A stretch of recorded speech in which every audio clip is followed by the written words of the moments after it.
Bienvenidos a otro capítulo de La Verdad. Como cada video, les traeremos un evento, un suceso o un individuo cuyo impacto les hizo ganar una mención de honor en nuestro canal. Es así que el día de hoy les vamos a hablar de Peter Popoff, un televangelista estadounidense, quien a través de una red de engaños que empiezan antes que él, logró convencer a cientos de personas de tener habilidades divinas de sanación, con las que logró amasar una inmensa fortuna, hasta que una colaboración bastante peculiar logró acabar con este burdo teatro de mentiras. ¿O será que no? Acompáñenme y descubramos juntos la verdad. Tú por no dar y por no poner estás reteniendo a Dios. Rapidito.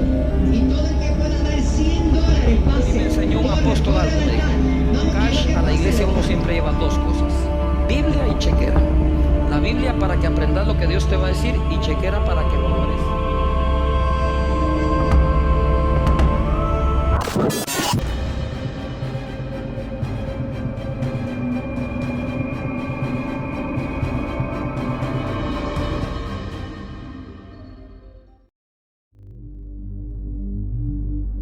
A lo largo de nuestros capítulos hemos contado la historia de muchos televangelistas.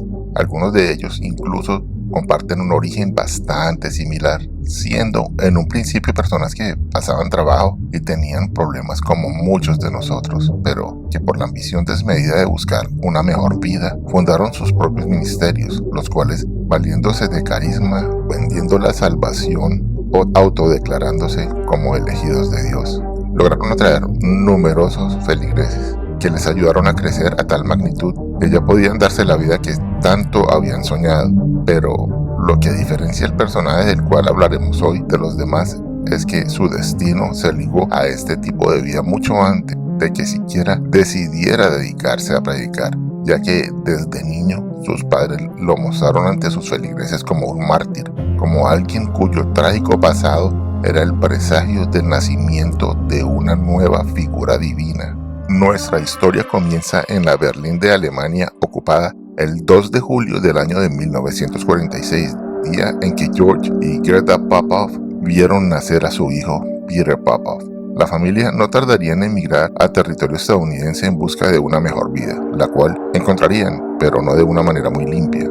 George predicaba en iglesias de avivamiento en varias partes de Estados Unidos y para 1960 empezó a incluir a su hijo en dichas reuniones. Peter era conocido como el milagroso niño evangelista, que supuestamente había nacido en un refugio antibombas en Berlín y quien había sido rescatado de un campo de prisioneros de Siberia. Y ya que este trágico pasado no era suficiente, también mencionaban que podía curar a los enfermos y predecía el futuro. Popoff se casó en agosto de 1971 con Elizabeth Armstrong, quien será muy importante más adelante, y para la misma época fundó su propio ministerio televisivo, el cual a principios de los años 80 ya era transmitido a nivel nacional. La temática principal de sus sermones era la continuación de todo lo que su padre le había enseñado, es decir, usar sus poderes curativos para poder sanar enfermedades crónicas e incurables, mediante el simple método de liberar a los pacientes de la influencia del diablo. ¿Cómo lo hacía? Pues cogiendo todos los medicamentos de sus feligreses y arrojándolos a la basura. Como no podía faltar, también presumía de poder comandar a personas en sillas de ruedas a levantarse y volver a caminar. Por cierto, más adelante se descubriría que aquellos que eran curados de sus enfermedades o que volvían a caminar eran personas que contrataban en la calle. En su época más fructífera, Popoff empezó a decir en sus sermones de curación que Dios le había otorgado la habilidad de poder tener revelaciones divinas de aquellos que más necesitasen un milagro. Todo empezaba cuando llamaba a un desconocido del público por su nombre, a quien después identificaba por su dirección de residencia y otros datos que no debería saber. Y una vez que dicha persona se postraba enfrente de él, este le decía cuál era la enfermedad que estaba padeciendo. Lo sorprendente es que estos no eran actores pagados, eran personas reales con enfermedades reales, lo cual, combinado al hecho de que Popoff conocía sus datos y que tenía la supuesta capacidad de curarlos, hizo que su popularidad creciera aún más. Sin embargo, todo el teatro que había construido se iría al caño en 1960.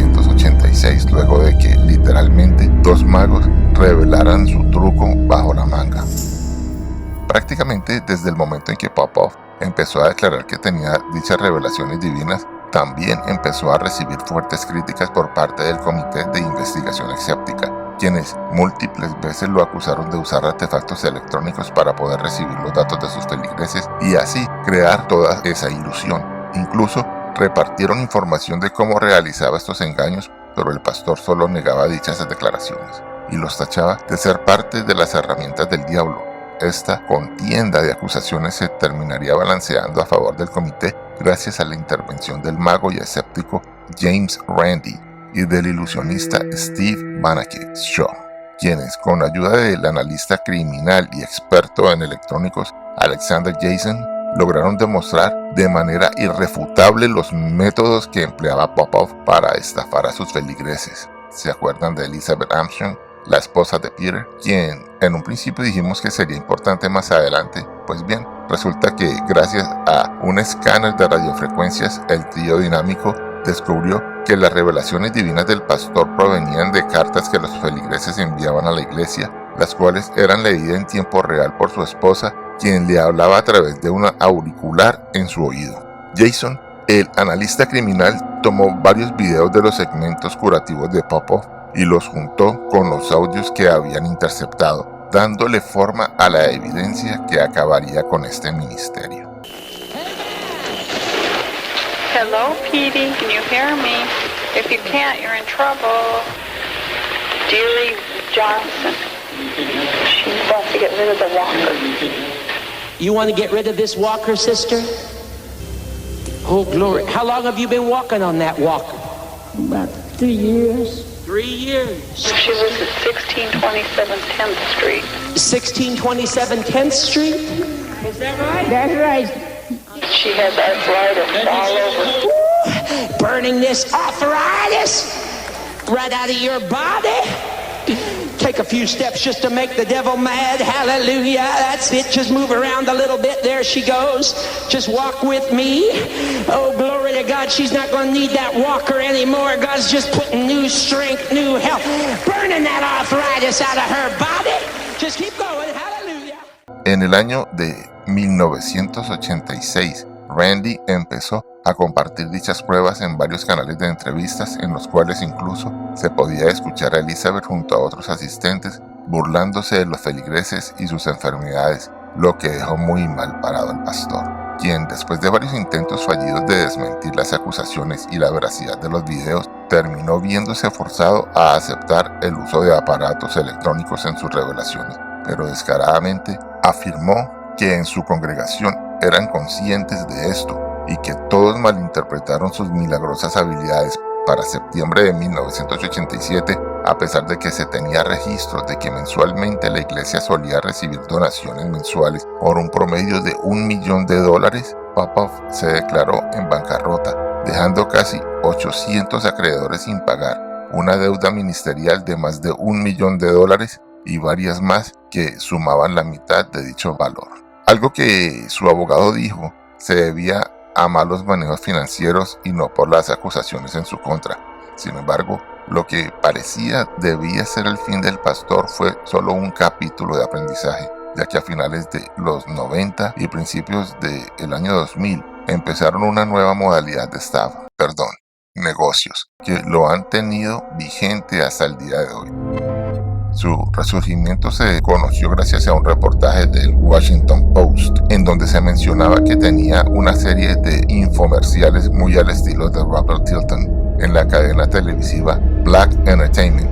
Desde que esto salió a la luz, empezó a verse abrumado por las constantes investigaciones y críticas en su contra, en especial porque ahora promocionaba lo que él llamaba agua milagrosa de manantial, que tenía la capacidad de aliviar enfermedades de todo tipo mediante el simple proceso de tomarse el agua antes de dormir, orar después de esto y enviar el frasco de vuelta con una donación en su interior. Exactamente lo que te recomendaría cualquier doctor especialista. Teniendo en cuenta su infame historial y las constantes críticas en su contra de quienes lo han investigado y de aquellos que dicen haber sido estafados por él, este resurgimiento de Popov para nada fue un fracaso, ya que se sabe que en el 2003 su ministerio tuvo casi $10 millones en ingresos, mientras que un par de años después, en el 2005, estos ingresos superaban los 23 millones y a pesar que desde 2006 legalmente no se tiene registro de las actividades financieras de su congregación, ya que esta pasó a ser una organización religiosa. El hecho de que haya comprado una mansión en California por valor de 4.5 millones de dólares y que se le suele ver manejando un Porsche y Mercedes-Benz nos dan la idea de lo bien que estas milagrosas curaciones están surtiendo efecto. Esperemos que más temprano que tarde la justicia le dé la razón a quienes se han tomado el tiempo de investigar al pastor para que de esta manera Peter Popoff tenga que dar la cara y responderle a todos aquellos que han sufrido a lo largo de los años por sus estafas. Es así que llegamos al final de este capítulo y si te gustó, por favor no te olvides darle un like, suscríbete si no lo has hecho, darnos tu opinión sobre el video u otro caso que quieras que investiguemos abajo en la caja de comentarios. Sin más que decir, es aquí donde nos despedimos y les deseamos a todos buenos días, buenas tardes o buenas noches.